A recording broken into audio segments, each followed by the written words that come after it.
This episode of Nerd and Tie is sponsored by Geoff Hearts. Geoff Hearts, the Jeffest of all the hearts. Do you want to sponsor Nerd and Tie? You can do that too. Just go to nerdandtie.com, and on the right sidebar or in the top menu, there's sponsoring information. Also, while we're at it, we should mention we're running a convention. That's right, the Nerd and Tie Expo is being held from September 23rd through 25th, 2016 in Eau Claire, Wisconsin at the Plaza Hotel and Suites. It'll be awesome. It'll be great. You can pre-register right now for $30 at expo.nerdandtie.com. It's going to be pretty amazing. On this episode of Nerd and Tie, the Axanar lawsuit is going away, and Paramount and CBS are finally putting out rules about fan films. Captain America controversy is happening? It's happening. Geoff Johns has been put in charge of the DCEU. Emerald City Comicon is being sued by its former volunteers. Anime Expo reverses their background check policy. Space City Comicon VIP passes. Stuff just went weird this weekend. And we went to ASEN, and Fur's going to 2DCon. All that plus your letters on this episode of Nerd and Tie.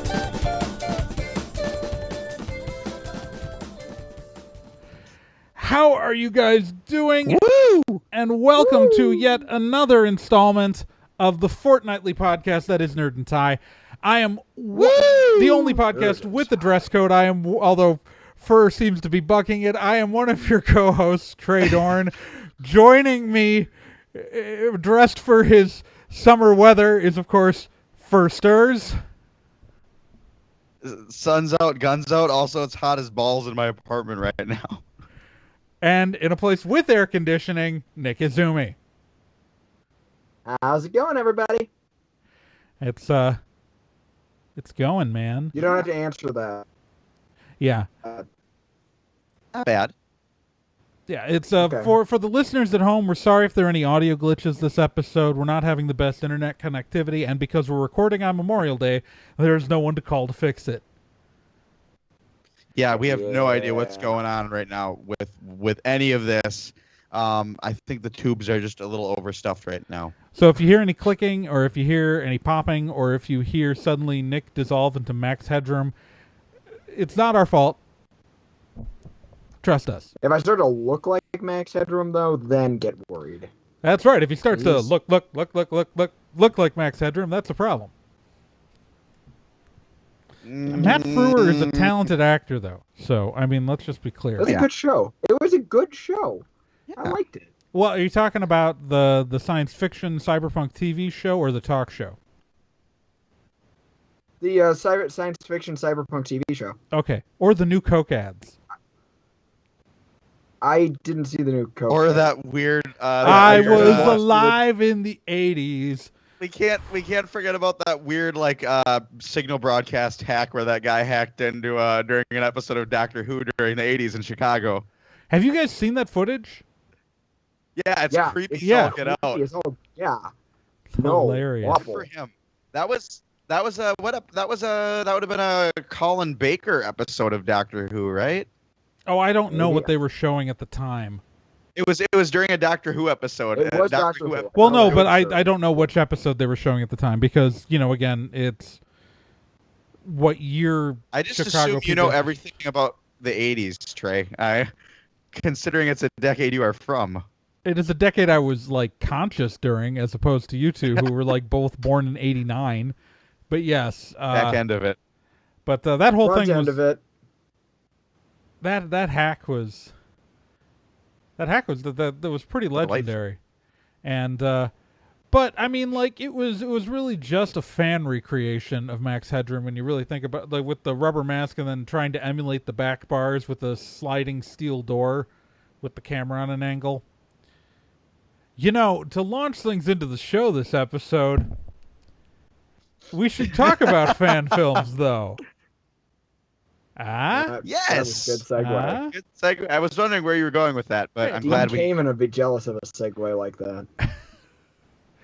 I'm always going somewhere. So, one of the stories we've been following here on Nerd and Tie for a while is the lawsuit of Paramount and CBS suing the producers of Axanar, a Star Trek fan film.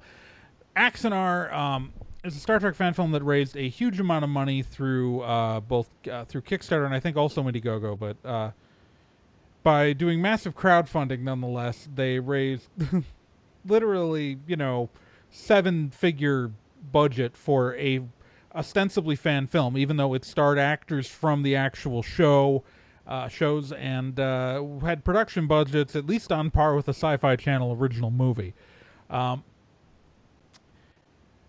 Now, fan films have existed for a long time, and so what's happened here, though, is that Paramount was suing them because it had really just gotten huge, where fan films were traditionally these small projects done with, passionate people, that even though they, Paramount and CBS always argued that they violated their copyright, it was always kind of done with the implicit permission that this is okay, these are the fans, we're not going to sue them.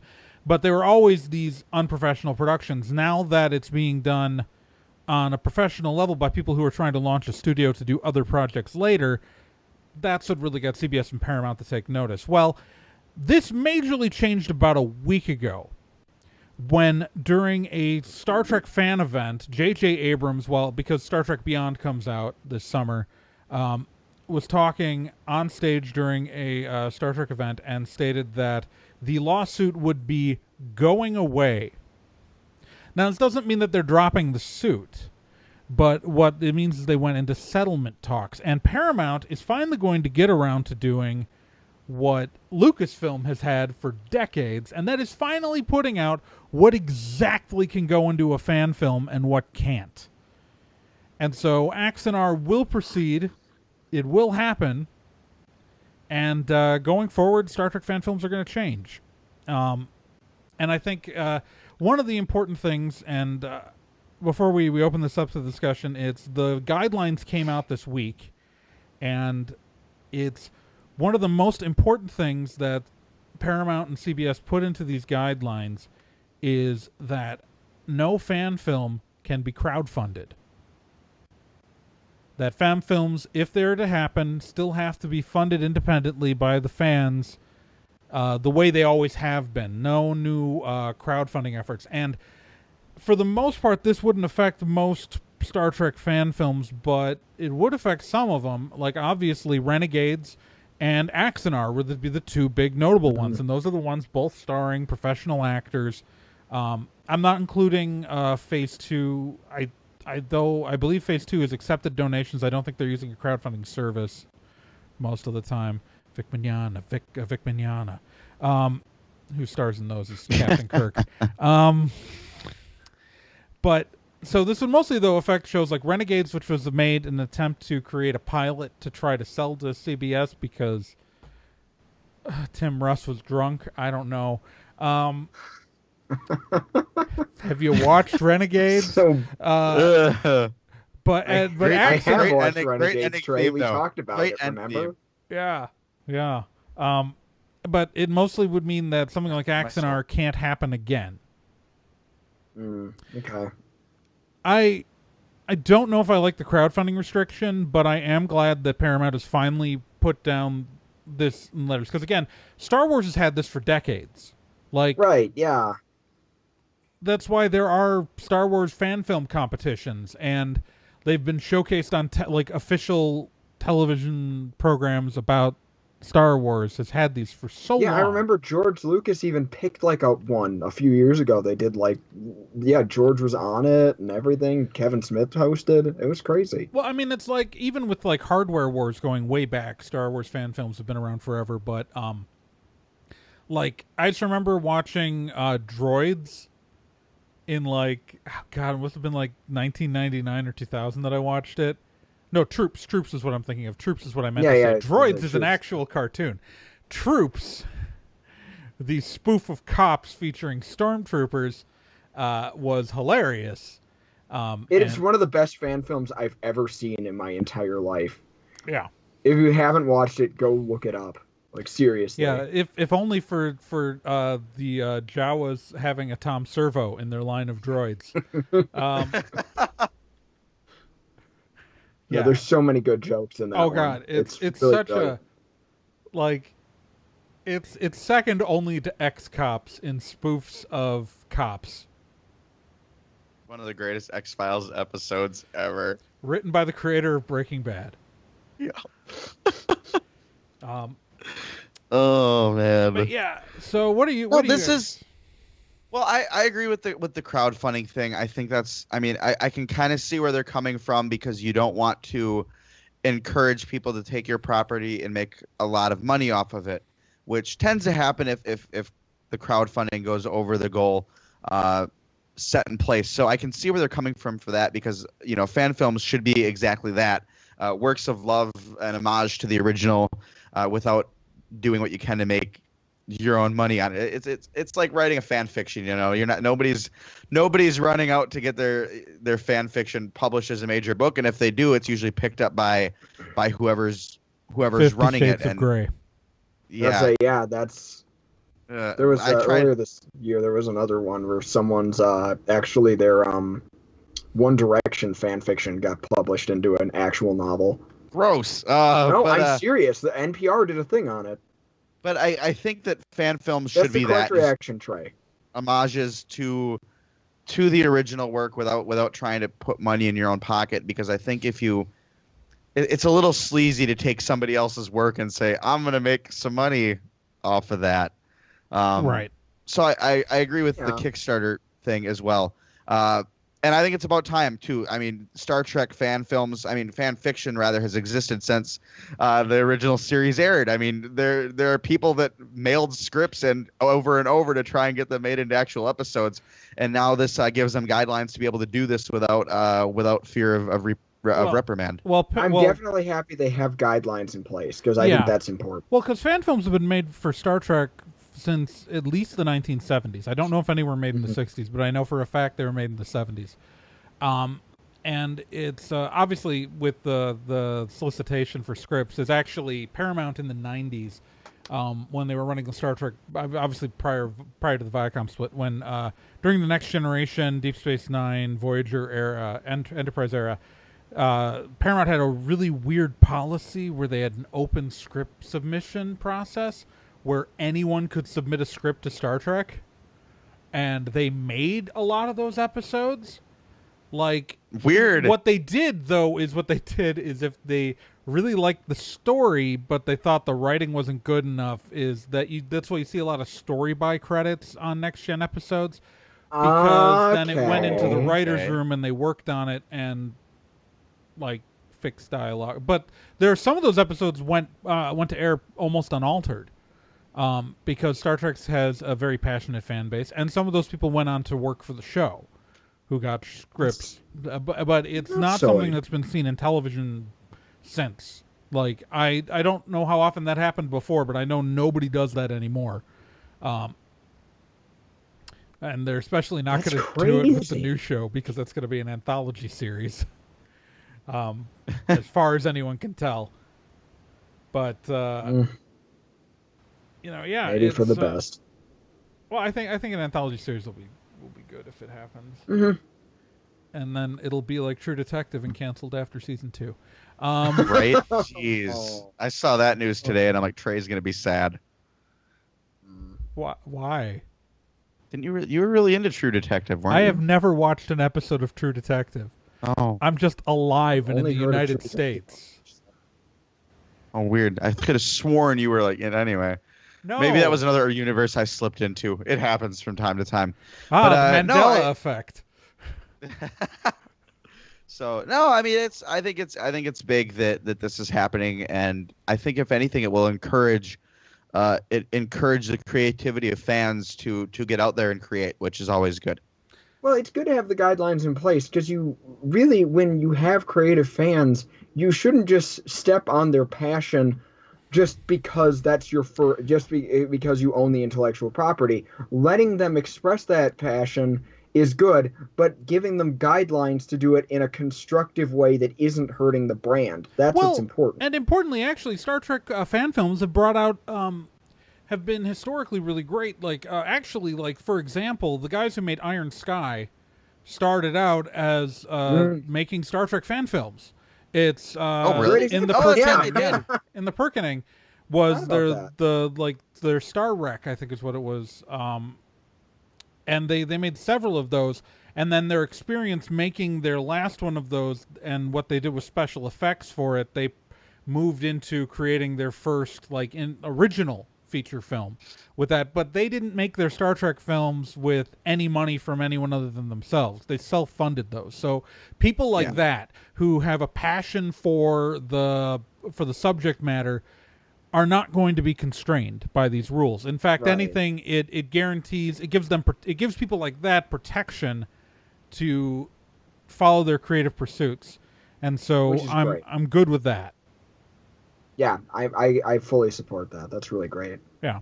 Also, you can, if you ever watch that send up of Star Trek, you can watch a bunch of Babylon 5 ships go into battle with Federation starships, and it's entertaining to watch how ill-prepared Babylon 5 starships are for the Federation, because it's almost like they're wholly outmatched or something.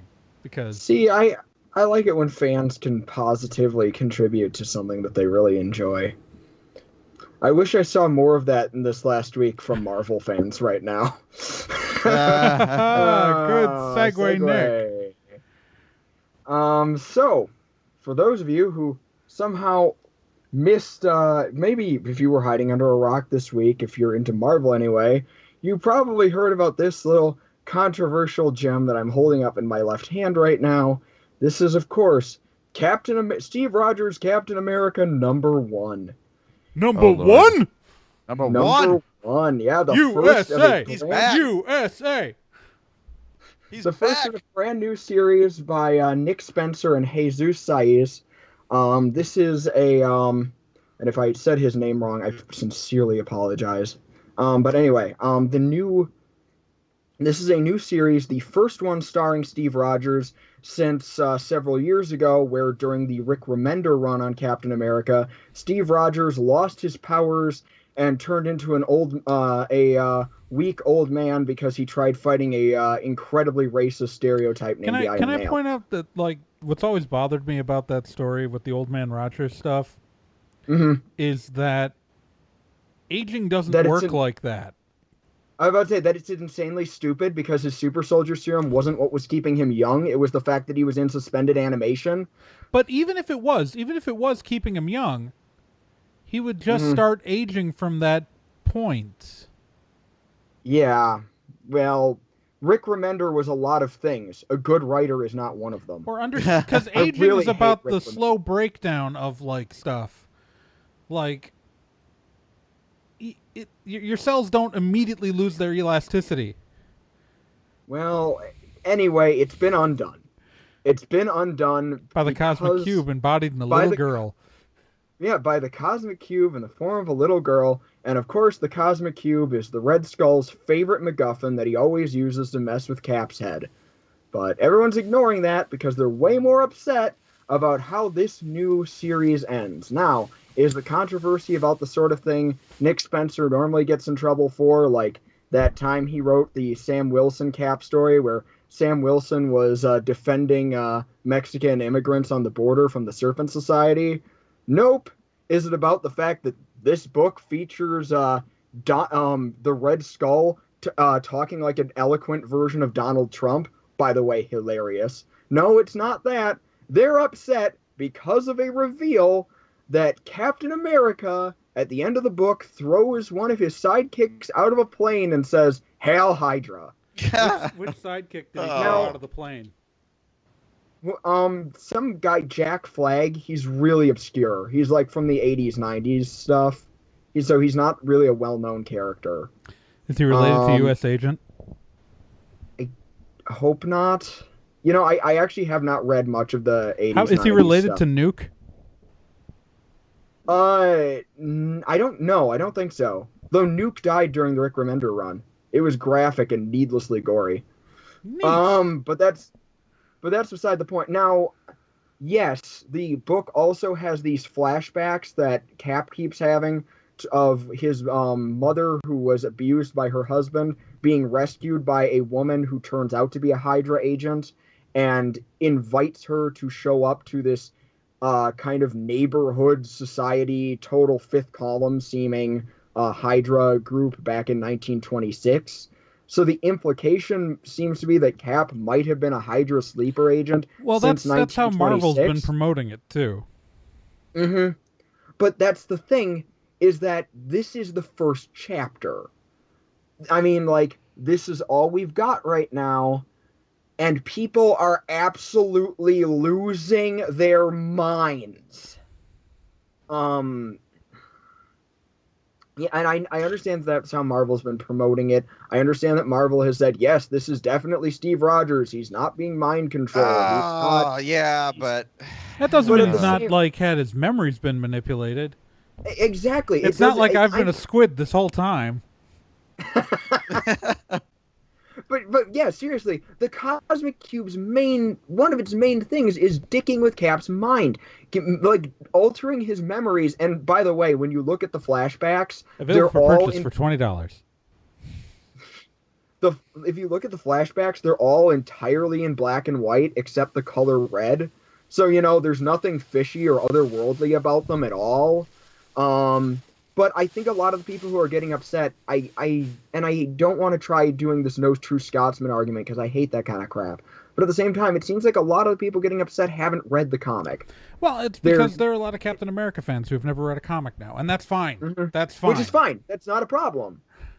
But if you're going to condemn the book, if you're going to condemn the writer and say this is bad writing, at least read the damn book. Spencer, there's a lot of really subtle stuff Spencer is doing. There's some really not subtle stuff Spencer is doing. Again, we see a Hydra rally that is straight up a Donald Trump rally, except with the Red Skull. It's one of the funniest things I've ever read in my life. And I've seen some people who have gotten upset, like saying, well, this is making him Hydra. That's disrespectful to Captain America's Jewish creators. Well, I hate to break this to you guys. Back in 1964-65, when Cap didn't have his own magazine, he was in Tales of Suspense, Jack Kirby and Stan Lee did an issue where Cap, while, yes, he was under mind control, is kidnapped by the Red Skull, and then he salutes actual Hitler and Sieg Heils. We're not talking Hydra. We're not talking some, stand-in for Nazis. We're talking he actually salutes the Nazi leader, Sieg Heils, and everything. That was drawn by Jack Kirby. That was written by Stan Lee. Jack Kirby was one of Cap's co-creators. Both of them are Jewish, and both of them are World War II vets. I think, okay. So, yeah. Yeah, sorry. I'm really been riled up about this. I did a video. You posted it on the page, Trey. I was much less salty in the video, but that's because I didn't have all this time to stew on it and really encounter so many people who have been lecturing me about stuff that I got my college degree in. I just love the reactions from people that are like, oh, well, what are you going to tell to all the little kids who look up to Captain America about, like, what? Actually, there are kids who have found out and started crying and it's okay. So what the problem here is not the book itself. The book itself has so I got thoughts. The problem is the way Marvel promoted it and the way that they made a big deal of it, pretty much because they're trying to combat and stay relevant in the same week that Rebirth issue #1 came out. Which was also an excellent comic, by the way. Yeah. But so the idea is that the idea really behind Captain, and as the writers said, that the idea behind this reveal was that they've had many moments in their lives where they know people who seem like good people and they're friends with these people, and then suddenly they find out that person's a racist. Right? It's solely a white person problem, because let me tell you, all the non-white people are fully aware that those people are racist. It's right, but it's a point of privilege to really have that experience, and I think there's a little bit of tone deafness in the way that they promoted the book because of that. Because he is a character who has stood up for the little guy, and the whole point of the thing was turning the Aryan Superman against Hitler in the beginning, but and it is a little bit of the way that it seems a little hackish of a chosen plot twist. That doesn't mean it won't be handled great. But the fact is, when you promote the hell out of this, if this had just been at the back of an issue and Marvel hadn't No put one out a would've press release, no one would have a problem at all. Because no one reads. I'm sorry, no one reads comics. I mean, that's just the fact of the matter is it's a dying industry. Yeah, it is. It's sad, but Well, it's true. It's a dying industry on an obsolete medium. Well, I'll say that digital comics are growing, and those sales are strong. Comixology has been taking off. Oh yeah, Comixology is great. I'm just speaking as someone who buys these things. Yeah, I know what. I don't buy Dead Tree comics anymore. Mm-hmm. I know you don't. I got a box full of them right here, and another box over there, and another box over there. But the most recent thing in this room is probably from like 2003. I mean, besides the issues on this thing. Right. So, because I got out of comics for a really long time, and then I got back into them a couple years ago, and now I've got to catch up on a lot of stuff because I've been too broke to buy comics. And occasionally these crossover events just turn me off, and then I stop reading for a while. Oh, I'm with you there. And so, like, I stopped reading Miss Marvel a while ago, and now they're going to Civil War again, and I'm like, oh, well, I was going to pick up the book again, but now they're doing another thing. But going back to Captain America. Going back to Captain America, I think that people need to calm down because, again, it is just comics, and everything goes back to the status quo if you wait long enough. Well, and it's issue 1. It's issue 1. It'd be like if somebody watched Empire or watched A New Hope and didn't watch the other two and was like, hey, it's all over. The Rebels won. It's like, there's more. Can I also say? I just want to say one thing. For all of you fans of Captain America who aren't reading the comics, you're fans of the Marvel Cinematic Universe Captain America, and no one is making him a member of Hydra. No matter what happens in the comics, they're not altering the Steve Rogers you're a fan of. The version of him you're a fan of is not being changed this way, so don't worry about it. Only worry about this if you're actually reading the comics. This is a concern solely for people who care about what happens in the comic book. And if you aren't reading the comic book, this does not alter the version of the character you like. If anything, you're in great shape, because if you saw Civil War, you know what happens to Steve, and he's doing fine. He's great. He's off doing his thing. He's doing great. So I kind of want to build off your analogy, because you remind me of an analogy I gave someone else earlier, which to me, this is like picking up 1984 and putting it down after the first chapter because you're like, oh, this Big Brother character, I don't like him too much. Clearly, this is pro-fascism. Like, really, that's what it feels like to me, though, because, again, I can understand people getting upset. I can to an extent, but on the other hand, like, you have to, like, some of the people, like, if you're getting upset on behalf of someone else, step back and ask who you're getting upset on behalf of. Like I mentioned Stan Lee earlier. He's actually praised the book. Yeah. He actually called it a great idea. Again, you can say what you will about Stan Lee. Does he take credit for crap that he didn't do? Yes. All the time. But at the same time, again, he's Jewish and he's a World War II vet. I'm sorry. I think he has more right to decide if this is offensive than anybody. And while he did not create Captain America, he is an important part of many parts of the version of the character that we know today. He basically created the version that you know, because he was in charge of Cap during the 60s. Even before that, in 1941, he wrote the first printed story where Cap throws his shield. That was in Captain America Comics number 3. So, yeah, this guy knows. And I just can't. I'm really frustrated with some of the reactions I saw. Buzz Dixon, the writer of a writer for Transformers, the 80s cartoon, Inhumanoids, and some other cartoons from that era, was one of the people who took to Twitter saying, "Well, Jack Kirby would never stand for this. I knew Jack Kirby."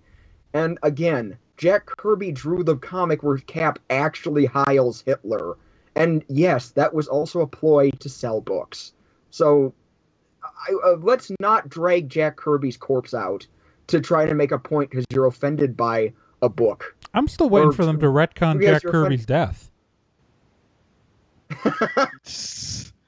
I'm. We should probably move on, though. I have just one last quote I want to do before we move on.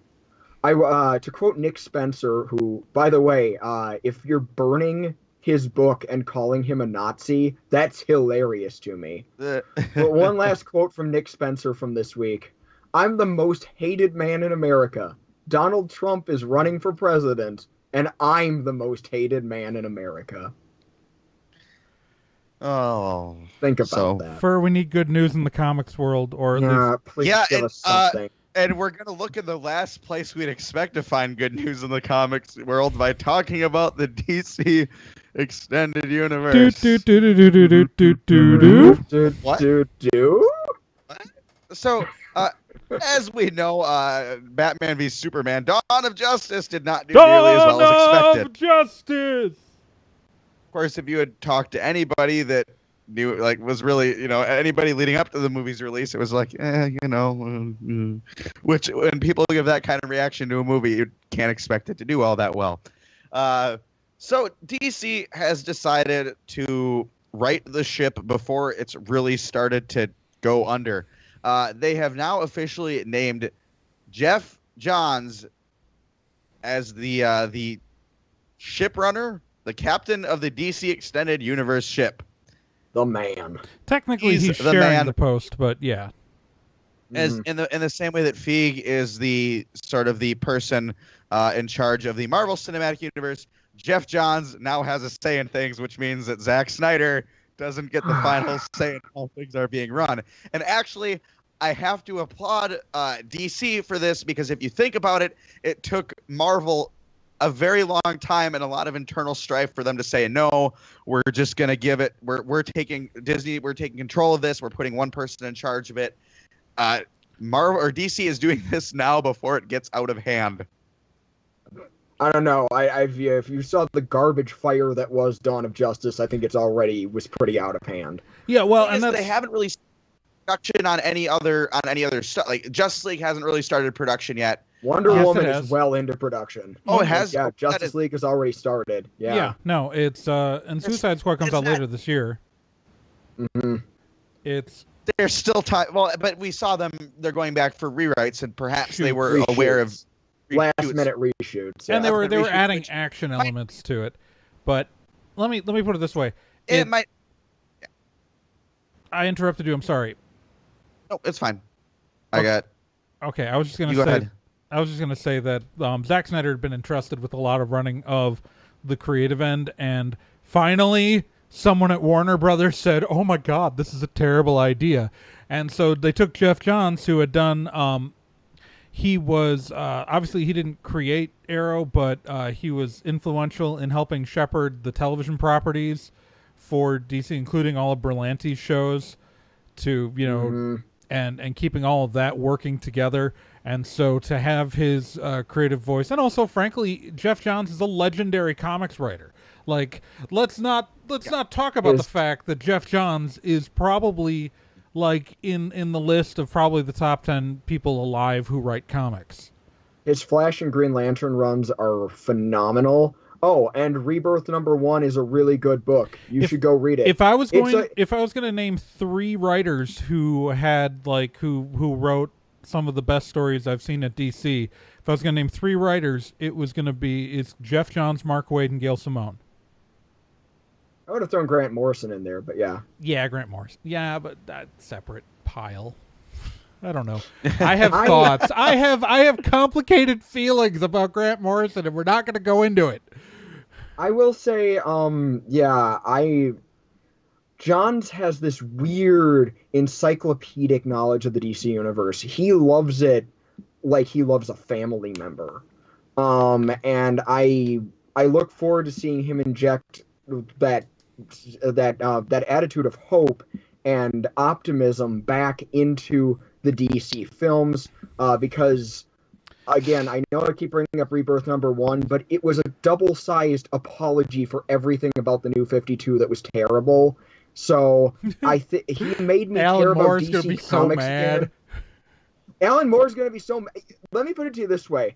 I'm not going to. I don't want to spoil it outright, but let's just say I heard what the big spoiler was in Rebirth #1. On paper, I was expecting to hate it. I read the book and I was emotional in good ways. That book made me want to cry joy tears. It's a really good book. It's a really freaking good book. Yeah. Sorry, it made me want to read DC Comics again, which I pretty haven't much, wanted though, to do. isn't it really the comic book equivalent of A Wizard Did It? Yes and no. I mean, like, I'm sorry. Shazam is an example of A Wizard Did It, but complicated Trey, some of DC's best stuff is based on the idea of A Wizard Did It. John Constantine was only introduced into DC because Alan Moore needed someone to explain the magical elements of Swamp Thing, and he literally decided to go with A Wizard Did It. That's true. And had Swamp Thing hang out with a wizard for the rest of his run. Yeah. Well, I mean, and there's so much, but it also means that they're reducing the influence of Flashpoint right as Flashpoint's being adapted for television. It's a sacrifice I'm willing to make. Look, we didn't say that it was going to be completely fixed. We just said that they were making efforts to make it better. You'll notice that they went from 52 universes to an infinite number in that last episode of The Flash. Yep. Oh, look. The number 52 is not going to be used anymore. Oh, boy. What? No, but I think I'm really excited to see Geoff Johns, with, again, his knowledge and love of the DC universe, I think is going to help a lot of my personal problems, and I think a lot of people's problems with where the direction that the DC films were headed in. Because, I mean, you talk to Zack Snyder, and you look at interviews with Zack Snyder, he really does not love these characters. Like, he doesn't even love the idea of superheroes. He doesn't like Superman. No, he hates Superman. Well, and when pressed on the issue, he tried arguing that Batman and Superman aren't really superheroes in a traditional sense. They are literally. Yeah, I know they are, but I'm quoting the man, all right? Superman is literally why they're called superheroes. Look, the guy wants to justify the fact that he doesn't read baby picture books. He only reads books with killing and sex in them. He said that. So, Image? But, it's like... Okay, so when it comes down to it, Zack Snyder, the frustrating thing about Zack Snyder was not only did he hate these characters, but he couldn't understand why other people didn't like his movies about them. Like, that was the frustrating thing. That's is his like my favorite part about Zack Snyder is that people are like, well, we don't like your movies because of this, this, and this. And he's like, yeah, so what? So or what? His bizarre, his bizarre defense of Man of Steel in that, oh, this is Superman from the comic books. What are you talking about? Why don't you read the comics? It's like, I do? Grant Morrison literally wrote a comic about how your Superman isn't the real Superman after seeing your movie. I mean, like... Yeah. I don't know. It's all... Everything's terrible. Hey, there's hope, though. Now there's hope, and my only concern is, Geoff Johns, you can't save the entire DC universe. Like, you cannot possibly do it alone. Like, he's trying. He's trying, and he has a lot of irons in the fire right now. Because there's the TV shows and the comics and the movies. That's he's already in charge of like the creative stuff for for DC Comics. Mm-hmm. Like he wrote Rebirth issue #1 that came out last week. But I think we need to keep trundling forward here. Yeah, we do. I agree. Because so we need to move to the convention scene, Nick. Yeah, what's let's take a look at the conventions. Speaking of some awkward issues. So we're looking at Emerald City Comicon. There's no good segue in this, so I'm just going to move on. We're going to talk about conventions now. Yay! So first up on our little docket, we're looking at the Emerald City Comicon, and for some reason I can't get nerdandtie.com to pull up, so Trey, could you please refresh me? Where is Emerald City? Emerald City Comicon is in the Emerald City of Seattle. In Munchkin Land? I don't know where. That's Seattle. The only place I know the Emerald City for. Okay. I was going to go run and get a stuffed minion for this story, but Seattle. I can't now that I have to talk. I'm sorry. Okay, well, I'm done. That's all I needed help with. All right, so anyway, the Emerald City Comicon is facing some interesting issues by being sued by former volunteers. Because here's the thing, Emerald City Comicon is a for-profit convention. Recently, it was bought out by someone else who decided to run the con with unpaid volunteers, which for most conventions this is not an issue. But in the case of Emerald City Comicon, they've got a bit more of a problem because in Seattle, Washington, you cannot run a for-profit event with a volunteer staff. You have to have a paid staff. And therein lies the problem that they're facing right now, and why they're getting sued, is that they decided that they are running an event where they would legally need a paid staff, and they didn't. I mean, yeah. Know your rules, people. Yeah, really. I mean, this really just. I mean, this isn't. I was saying when we were going over this one at the beginning of the show, this is pretty cut and dry. Some people were, as Trey pointed out to us, we had some people commenting on the article and commenting in the larger con blogosphere, or whatever you want to call it, that there's this concern of, oh wait, how is this going to affect other cons? Are other cons going to get sued for not paying their volunteers? No, this is specifically for the area where it's at. This is a law in their area that they didn't follow. I'm sorry, I was away from the mic for a little while here. It's all good. Did we mention that when ReedPop took over in 2016, they did start paying their people? I did not. Yeah, because the lawsuit specifically about 2014 and 2015, when the convention was under different ownership, ReedPop bought the organization, bought the convention, and started operating it starting with 2016. And starting with 2016, all minions, as they are called, and I couldn't find my stuffed minion, which makes my running away from the mic totally futile. The minions all got minimum wage. Like, they all had to apply, like, all the people who would normally be volunteers had to, like, join an employment agency and get brought in as contractors making minimum wage. Which unfortunately, though, kind of strengthens the case against the convention, because it means that the current ownership is acknowledging. But I don't know if the fact that the different owners, different people were in charge when they weren't getting paid will make a difference in a court of law. It would be their lawyers.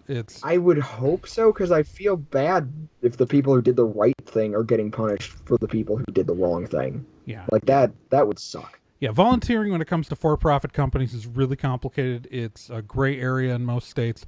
Only because, again, it's illegal to volunteer for a for-profit if there's an employer-employee relationship with the federal government on the federal level, but determining whether or not that employer-employee relationship exists is complicated. It's why unpaid internships are such a challenge for this stuff. It's why, and there are some states where conventions that are for-profit have been able to run with volunteers very easily. I can think of Collision Con in Illinois is for-profit. They run with volunteers. Along with Ryan Kopf's, all of his conventions have volunteers, and almost, those are all for-profit. And the legality hasn't been challenged in those states. It's a gray area. But again, as you stated earlier, Nick, that in the state of Washington, it's specifically called out that you cannot volunteer for anything other than a nonprofit or public agency. So it's specifically in most other states, they just don't define it. And so it becomes this gray area, but in Washington, it's specifically called out. Mm-hmm. Yeah. So, good luck. Yeah, I mean, I don't want the people who were following the rules to get in trouble for the people who weren't. That would suck. Right. Yeah. So, but in better news in the convention scene, so last fortnight we covered an event where Anime Expo was requiring vendors to go through background checks and requiring vendors to pay for those background and requiring checks. them, as well as pay for them, which was which we pointed out it was a prohibitive expense. Not that it wasn't a valiant idea, not that that like, hey, making sure people are safe is a good thing, but we point out all the issues that would arise by doing such a thing. Well, Anime Expo has listened to the multitudes of people saying, hey, this is a problem because X, Y, Z, by no longer requiring vendors to pay for the background checks. Yeah, you have to say it's lots of people. You can just take credit for it, like I would. I mean, really vendors exhibitors no longer have to submit or pay for background checks. Volunteers and staff are still required to submit, but that was never an issue because the con pays for them themselves. Right. It's a complicated issue still, but at least it was the convention dictating policy for their own workers and not for for contracted or like other groups renting space. Yeah. And it's a lot of the rumor is that it's because a lot of people with money said they were going to pull out. And that doesn't surprise me in the slightest. Yeah, they're also not going to require as much of the training anymore for vendors, although they're going to still make it available to anyone who chooses, and they greatly encourage people to. I was going to say, it's one of those things where it's probably, maybe check it out. It might not be a bad thing, especially because it's never a bad thing to make sure that everybody's safe at a convention. So, but unless it's Anime a danger Expo, convention. Unless it's a shut up. But Anime Expo no longer vendors to submit to and or pay for background checks. I think it's the right move. I think it's the right move. I think it's good that they're listening. Oh, it's absolutely the right move. I mean, and we went over why it was a bad idea last episode and why, and I'm glad that Anime Expo has listened to the many people that has said like, hey guys, this is problematic because of these reasons, and has said. It's good they're moving forward, yeah. Yeah. So I'm pleased. So it's nice to see like what was a potential clusterfuck turn into a nicely resolved situation. You know what happened this last weekend though that was not a bad situation avoided? Oh man, this was a fun story to watch happen live. So I've been watching this happen and we have not written an article about this yet because this literally just happened over the weekend, and we took Memorial Day off on the blog. It's still kind of happening, actually. Like it's It hasn't fully been resolved yet. This is an ongoing story, but so this weekend was Space City Comicon in Houston. Now we've talked about Space City Comicon in the podcast before, but mostly because the Convention and Visitors Bureau is suing Space City Comicon over their name. This story has nothing to do with that. All right? So the insanity just keeps on growing. So one of the big things that Space City Comicon was promoting was a massive appearance by the cast of Sons of Anarchy, the popular television series. And Hamlet adaptation. What happened was bizarre. Now, Space City Comicon is like many big show Comic-Cons will do things like they're the kind of show where you have to pay for every photograph and pay for every autograph, and everything is ticketed and set up and all of this complicated stuff, including expensive VIP passes that are sold. Now, if you've spent $2,400 on a VIP pass, that includes a photo op and express line privileges and all this stuff, you expect to actually, I don't know, receive that. But that's not what happened. That's a reasonable request. Also, if you're a guest of the convention, you expect to have your plane paid for and your hotel room paid for completely. You would expect that. Again. Well, usually.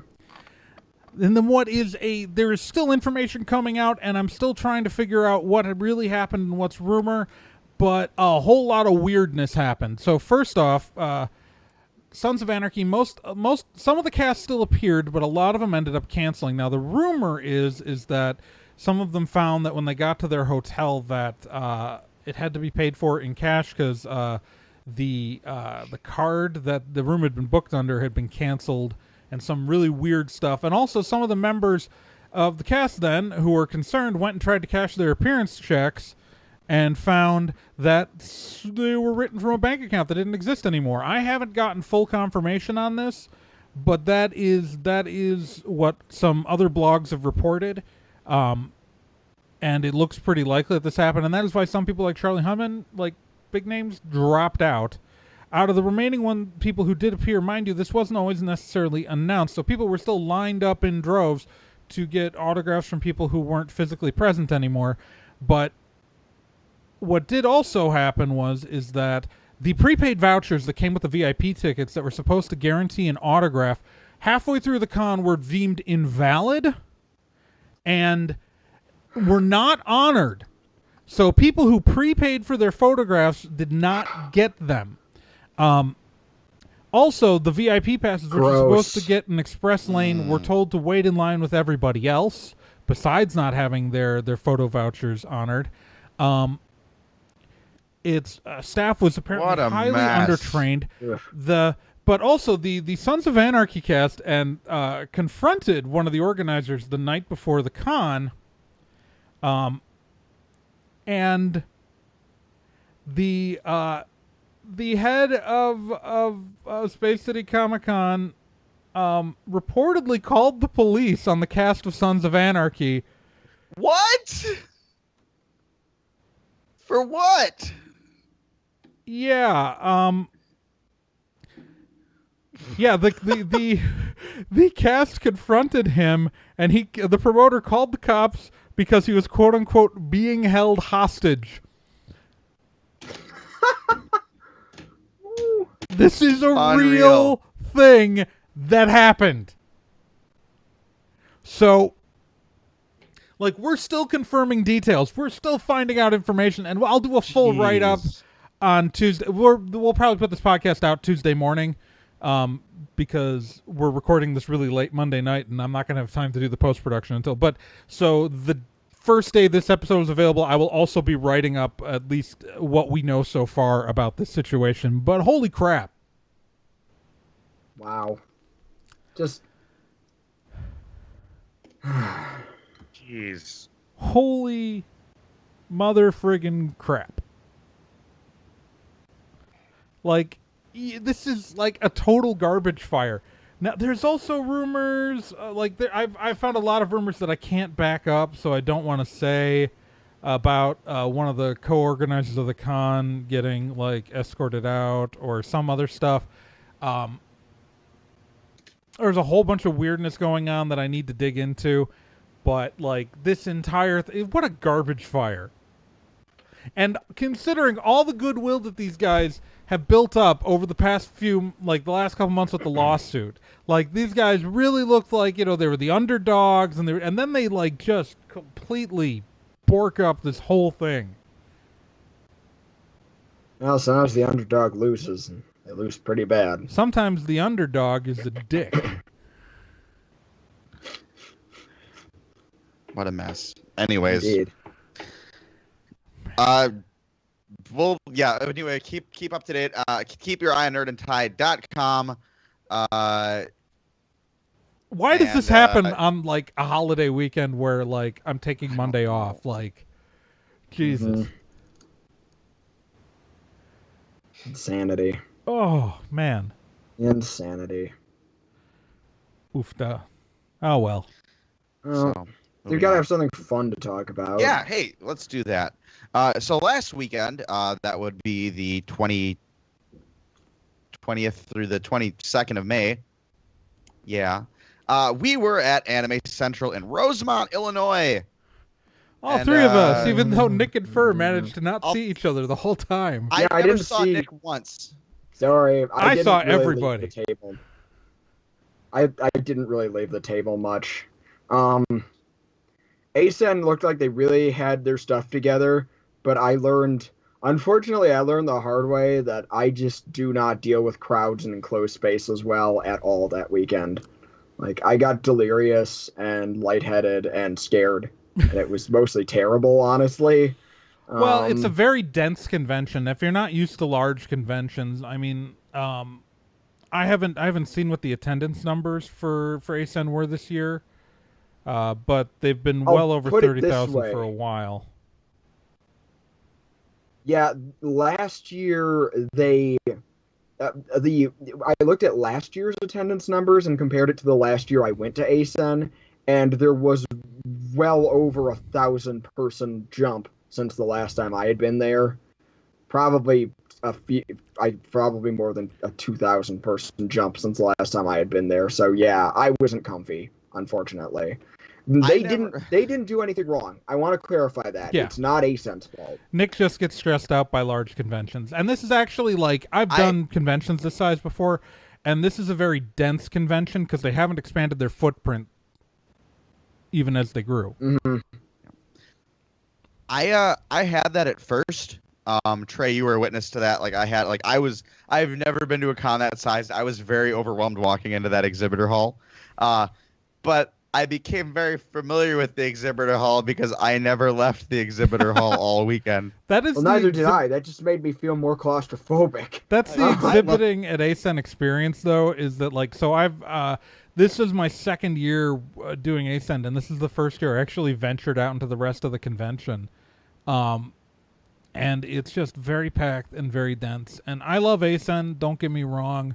I fully intend on going back next year. The people who run it are good. It's a very professionally run event. I have nothing negative to say about the staff of ASEN.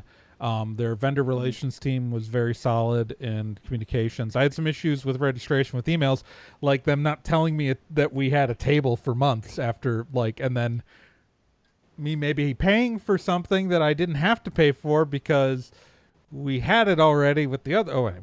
But that was that minor breakdown early on, and that has to do more with their new registration system that they installed this year. But overall, I always find them to be very professionally run, very enjoyable group of, their staff has always been really nice. I saw some really cool cosplays. Yeah, there were awesome cosplays. It was a lot of fun. I saw the big Anime Midwest ad up on the Fashion Mall. Saw that, yeah. That thing cost $5,000. That ad cost $5,000. Bandai got more of my money. I can say that for certain. Yeah. And also, I gotta say, the people who I saw who were excited, I think, I'm going to bet you, and I think you guys will vouch for this too, I ran into some really cool people at the Expo table who were really excited for what we're doing, and if we ran into any of you, it was a real pleasure meeting you, and I hope you come to the con. Yeah, there were a lot of people that I had never met that I do not personally know, but stopped by the table, said that they loved the podcast and that they loved the articles and that they were glad that things worked out for us during recent events, and it was really cool to hear all those kind words. So, yeah. Also, I got a free knife. Now that was weird. So where's the roadshow going to next? Oh, well, we are not taking any rest next week. Well, not next week, I guess. This upcoming weekend, June 3rd through the 5th, I will be at the Bloomington Doubletree in Minnesota for 2D Con, a 3-day gaming convention being held by the wonderful folks over at This Is Geek. Be sure to check out their Facebook page and all that they do. The people that run that are some good folks. I will be peddling an Expo pre-regs at 2D Con. I've also been told I'm going to be doing stuff there. I don't know what that is yet, but I assume that I'm going to be calling some tournaments and whatnot, which should be a lot of fun. So check that out. I will be with some other Nerd and Tie Expo staff members, including Gen Proc and Sarah Wells. And Gen Proc has appeared on the podcast here before. Gen Proc has been on the podcast, and she is amazing, and Sarah Wells is equally amazing. So be sure to come and see all three of us at the Expo table at 2D Con at the Bloomington Doubletree in Minnesota. And and pre-reg for Nerd Tie Expo if you haven't yet. Yes, you should do that. $30. It's exciting. Or right now, you could just go to expo.nerdandtie.com and pre-reg at this exact second. Click it. Do it. Do it. Do it. Do it. You want to do it. Do it. Come on. Because you can hang out with us or our myriad of guests, which we don't have bios for yet, which is the only reason they're not up on our website yet. But we got some good ones. We got most of the bios. We're just waiting on one more. Yay. Last bio. And then after that, if you guys still Speaking of want to waiting see for us, the mail, if you guys want to see us also, right before we go into the mailbag, I do want to say that we're also going to be at KitsuneCon in July. Some of us will be, not all. That me and Nick will be at KitsuneCon. Fur's got to play. Yeah, it's going to be a great show, though. I'm really excited for it. It's an original show, and I'm originating a character. What's that? What's the name of that play, Fur? It's a musical, first of all. Well, which I guess musicals are a type of play. But plays aren't musicals. Musical's an adjective. The Monster of Phantom Lake, the musical. It's going to be a lot of fun. It's going to be good. Exciting. What dates does that run? July 21st through the 24th at the Mabel Tainter Theater in Menominee, Wisconsin.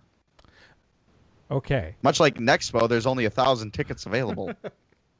All right, so let's move into the mailbag. Let's move into the mailbag. Let us look at the mailbag. Because it's a doozy. Oh, let's see. It's a doozy, but with only 2 letters. So let's... Who wants to go first? I'll get us started. All right, take it away, Trey. Because this first letter comes from Geoff Hartz, who sponsored this episode. Thank you, Jeff. Jeff wrote us a pretty long email. I'm going to read most of it. There are parts I'm going to skip over, Jeff, and I'm sorry, but literally we only have so much time in an episode. So, hey, guys. I'm Geoff Hartz, short-time listener, first-time caller. You didn't call me, Jeff. You didn't. This might have gone shorter if you had. No, since it's my first time writing in, I'll hit you with a really long email this time. If you were expecting, but the next one would be shorter, I promise, then there are several websites devoted to dealing with disappointment in life, and I would be only too happy to send you a list of them. Before we jump into a wide range of subjects from the last few podcasts, I'd like to take a moment to remember comics legends Darwin Cook, who recently passed away. Yeah, we did not write or say anything about that, and I feel bad about that. But, Darwin Cook recently passed away. If any of you have met him, I'd like to ask if you have any memories you'd like to share at this point. I've never met the man. Unfortunately, no. Big fan of his work. Did not ever meet him. Fur? I'm assuming no. No, sorry. That's fine. I met him just once last year. This is back to Jeff talking to me. I met him just once last year at Niagara Falls Comic-Con. He was a gracious man to spend time with, an aging fanboy like myself, and signed a few items in my collection. I wish I had gotten to spend more time with him, and my prayers go out to his friends and family. I understand the family has asked that if you wish to remember him, donations are being accepted by the Canadian Cancer Society and the Hero Initiative in his name, and I urge anyone to do so. So, jumping into the podcasts. Beginning with episode 72. Let's start with Doctor Who. I'm 46 years old, and I've been watching the show since I was 8 or 9. Since I'm pretty confident in making the statement that I am an expert die-hard fan of the show. So I want to say how impressed I was when you guys zoomed in on the very problem the show has had the last few seasons, the mystery issue story arc surrounding the companions. In my time watching the show, we've gone from almost no backstory regarding the companions to the other end of the spectrum and having a hidden backstory that must be peeled away episode by episode. One season of this was one thing, but 2 and 3 seasons in a row gets to be a bit too much.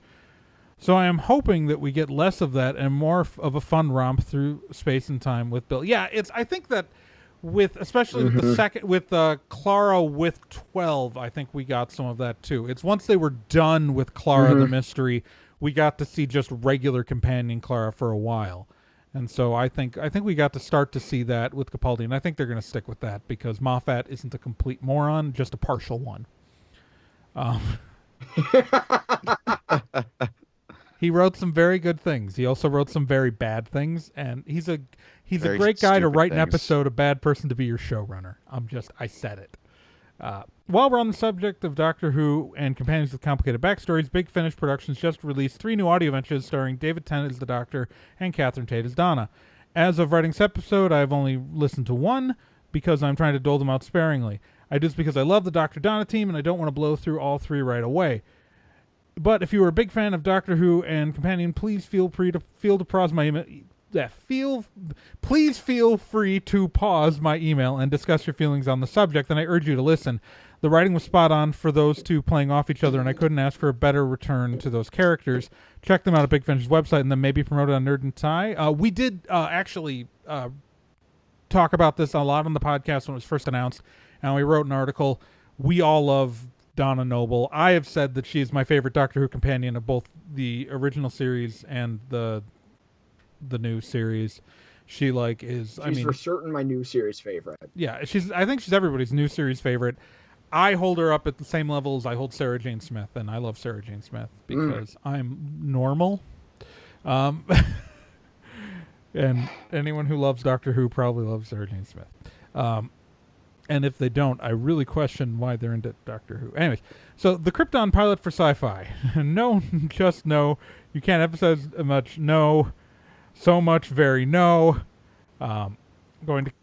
It's going to try to capture the soap opera-like drama and tension of Smallville, Gotham, and Caprica, and every other prequel show with just one name titles that are the location of the show. That's true. Although, again, I don't like grouping in Smallville and Gotham with Caprica and Krypton because with Smallville and Gotham, those characters still get to live after the end of the show. Like Gotham may not be good, but those characters still get to live. Everybody dies with Krypton, just like everybody died with Caprica. The only way you can make the idea of any lamer is by giving it an actual soap opera name and calling it As the World Burns. I'm getting ready to start saying about David S. Goyer what I used to say about Joel Schumacher when he effed up the Batman movies. The only franchise you should be allowed to touch is one that asks if you want to supersize the meal. And they don't even ask that at McDonald's anymore. They got rid of supersizing a long time ago. About what's happening at Agents of S.H.I.E.L.D., give those guys in Hydra a break, will you? When you work in a massive secret criminal organization of the motto, cut off one head and 2 more shall take its place, you have to understand the logistical nightmare that entails, reprinting and re-emailing the organizational chart, who gets what corner office, trying to find 2 heads for one deal at Kinko for office supplies. Inept is a strong word. Let's see you try to set up a company softball tournament when half of your team might be dead, the other half are sleeper agents. To be fair, I just want to know who's signing our checks at the end of the month. Hell, I mean, what? Hell Hydra. Hydra. What? And then Male Hydra. All right, so on to episode 73, now with more felt. Wait, that was the tagline for a Doctor Who convention. Sorry, Agents of S.H.I.E.L.D. There's a lot to be said for an aloof-speaking voice. One of the rules of the Evil Overlord list was to not use a Russian or German accent for villains anymore. They instead make you sound like Gary Oldman in Air Force One, but a cultured British accent makes you think of an evil lair near a volcano every time. But again, Ward doesn't have a British accent, so meh. Supergirl moving to Vancouver. What does that kryptonite smell like? Maple syrup and back bacon, eh? As for the DEO being in the desert, as long as Vancouver is in the driving range of a good sand quarry that hasn't booked by another show during the 4 days a year that Canada gets sunshine, then it's golden. Yeah, I just don't think we're going to get exteriors of the DEO because they've shown it to be a flat. It's flat. They showed it to be flat, so it's not a big deal. They'll just shoot around it. Also, probably those are some of the most expensive scenes probably to shoot, so they'd want to cut those out anyways. Arrow, Oliver Queen was away for 5 years, and he went back for that backpack Amanda Waller gave him. You don't know. She could have loaded Rosetta Stone. I think it's about him speaking multiple languages, that Rosetta Stone is maybe about installed how he on the loves all laptop. those languages. Yeah. This a lot of this seems to be fact-checking Nick, the email. I'm just saying.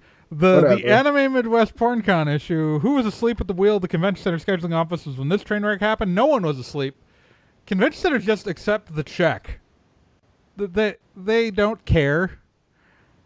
They don't care. As a person who has dealt with, they don't care as long as the check's clear. And from what I've heard of a certain AnimeCon organizer, I'm surprised he hasn't tried to tie the two cons. Well, no, he's not. So there's a PR nightmare issue. So to go into the history of AnimeCons, one of the biggest problems is actually trying to differentiate historically anime from porn. And since there's so many high school attendees, he's not going to try to tie in the porn convention and do his own promotion. Because, again, a lot of his attendees are high school students whose parents would not let them go if they were actively promoting connection with the porn convention, while the porn convention, on the other hand, has every advantage to promoting themselves to the Anime Midwest attendees who are of age, because they aren't going to lose people. They're just looking... the porn convention will gain people. Anime Midwest can lose.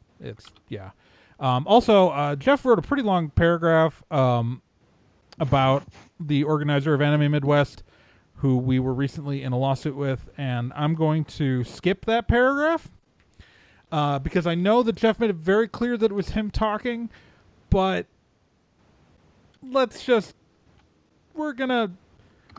We agree, Geoff. We agree. And okay, so moving on. The Mess of Santa Fe Comic-Con. I've been watching with industry coverage of this, which has been coolly bleeded. Haha. Onto other sites, which regurgitate news from other sites and try to pass that as their own sometimes. Yeah. They have credited us in the past. I know what he's referring to. But I say that even after the mess died down from the initial postings, he is still continuing to stir the pot. Of course he is.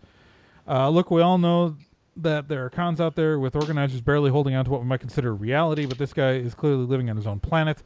And in his defense, I was trying to vent some frustration. You people didn't think I was entertaining, and it's your fault because I'm awesome. Just doesn't work.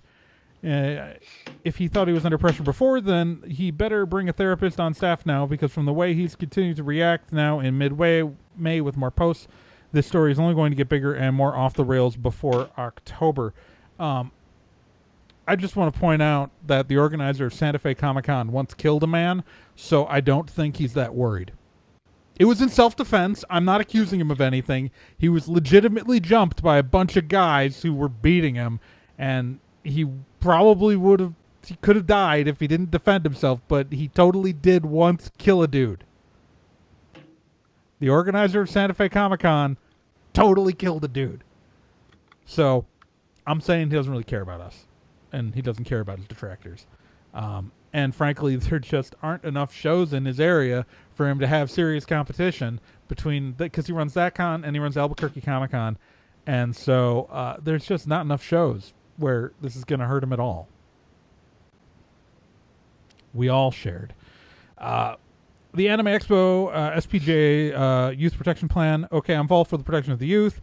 Whoever wouldn't be would be a douchebag. But I have to wonder about the oversight of this policy. Never mind the cons and the background checks, but who watches The Watchmen? Let's just throw out that the cautionary tale of Dragon Con's dead Kramer. Pedophile. And he was one of the people who created Dragon Con. I feel this policy is going to deter a lot of vendors, and the costs are carried over to them. And so now I come to the event that brought me to the attention of a great podcast. Just to go with obviously we covered earlier in the show that the Expo situation's been dealt with and is resolved in a much better place. So, but Geoff didn't know that because he hasn't listened to this episode yet. All right, and now on to Wine Country Comic-Con. This is there's a lot, and I'm just... Geoff, I'm sorry. I'm looking at the time code here, and we have another letter after this, and the Vomit Hat Steve challenge. So, yeah, it's pretty much just the accurate depiction that the Wine Country Comic-Con had a really low attendance, and why call it Comic-Con? We only had one comic-related guest, and that's actually because Comic-Con has come to mean, in the mind of a lot of people, pop culture convention, and I know it shouldn't. And it sucks for real comic conventions, but that's what it's come to mean to a lot of people. And, you can blame San Diego Comic-Con for it. And,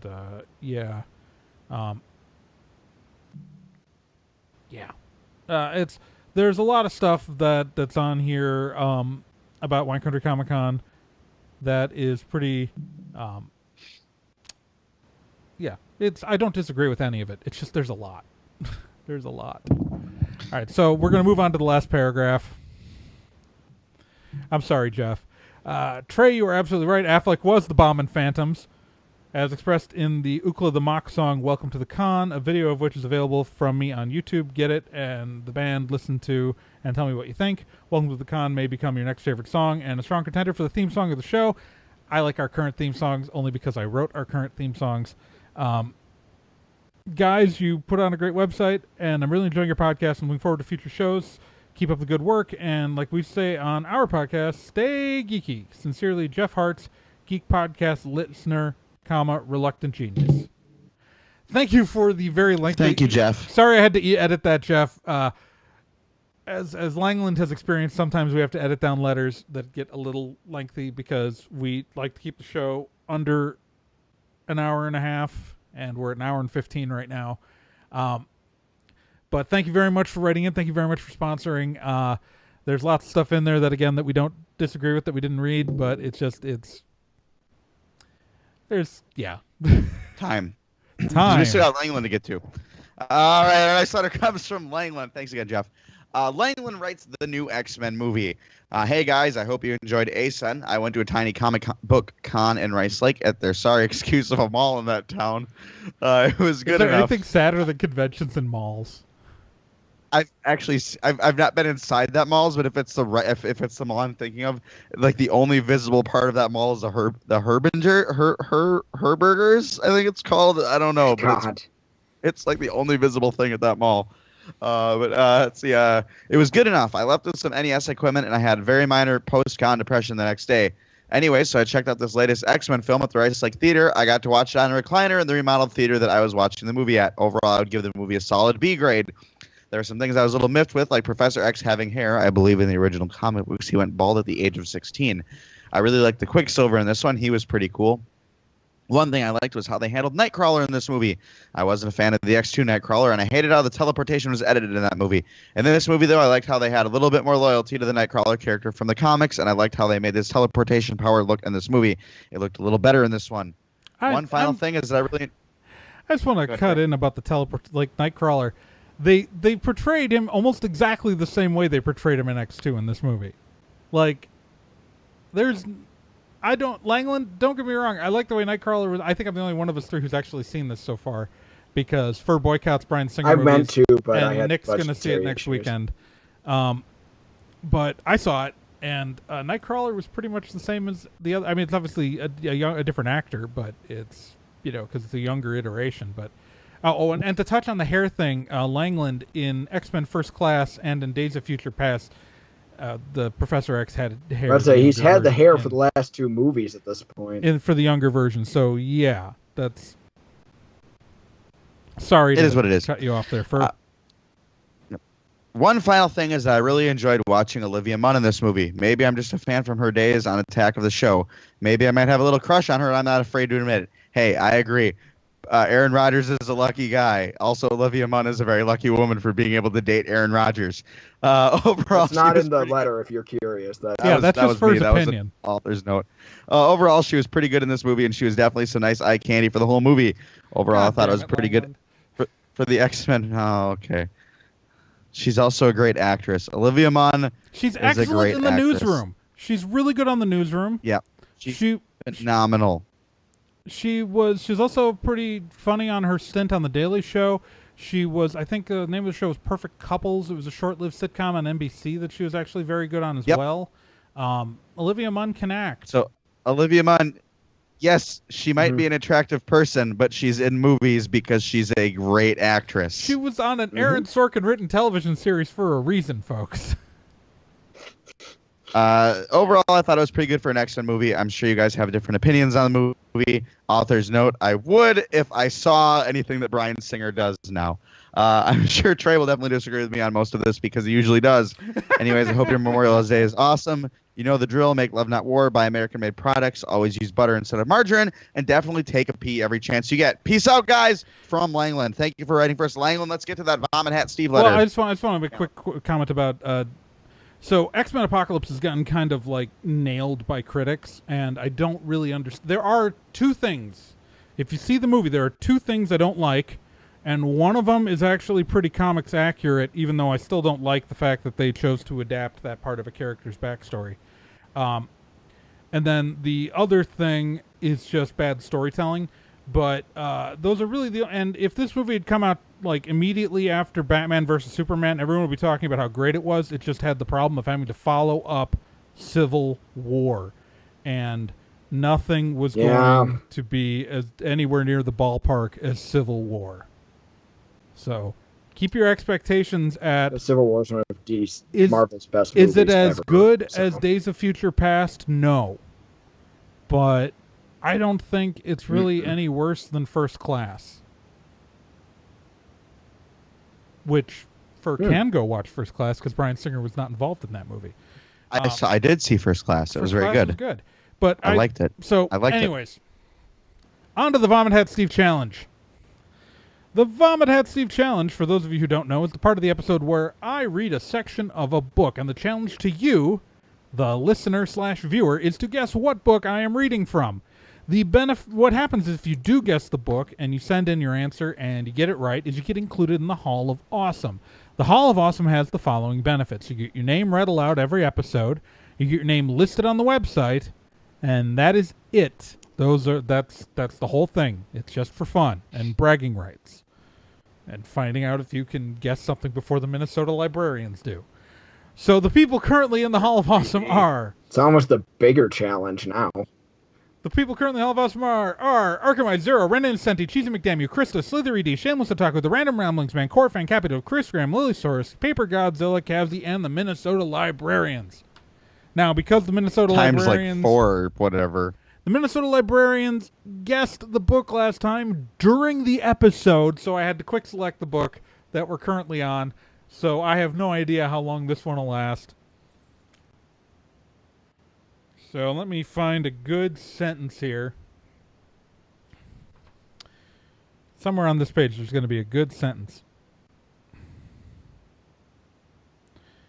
that isn't really obvious. Dear Lord, I picked way too easy of a book. Well, do it anyway. Wildly outnumbered by seamen, the missionaries nevertheless had the ear of the government. If you know what book that's from, go to nerdandtie.com. Hold on, what? I approve.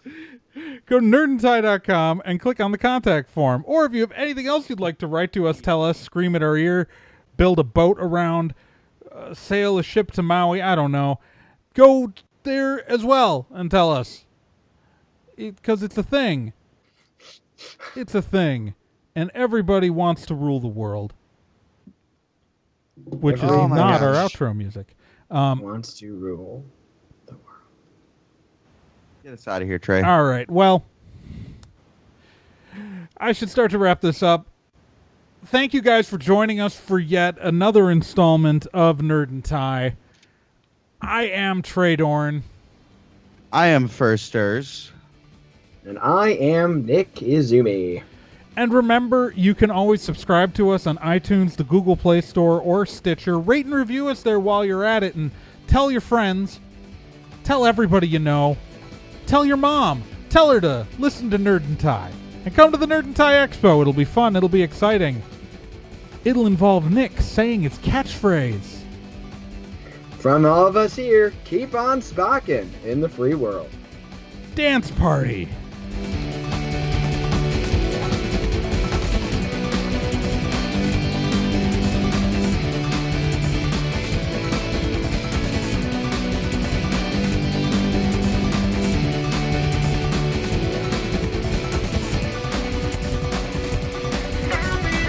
With the gnome.